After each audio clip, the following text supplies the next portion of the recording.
Part 3, lenses. When we're talking about lenses, we're going to talk about the different types of options that we have for you guys, and also the different type of lenses we actually use when creating content. We use a 16-35 when it comes to wide shots like action or real estate shots, and we use a 24-70 millimeter lens for versatility when it comes to close and wide shots. And if you're not able to get close to the action, like when shooting sports or a large crowd, we recommend a 70-200 millimeter lens.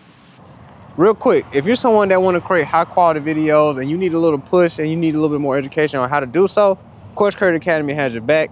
We have one-on-one classes and virtual classes for you all, where we can schedule a time in the day and put you guys in our online course, so that way you guys can learn everything you need to know on how to achieve high quality videos. Also, don't forget, follow us on all social media platforms, Facebook, YouTube, Instagram, TikTok, to learn more about what Course Creator Academy has to offer. Prime lenses are great. Not only do they have fixed focal lengths, they have great low light performance.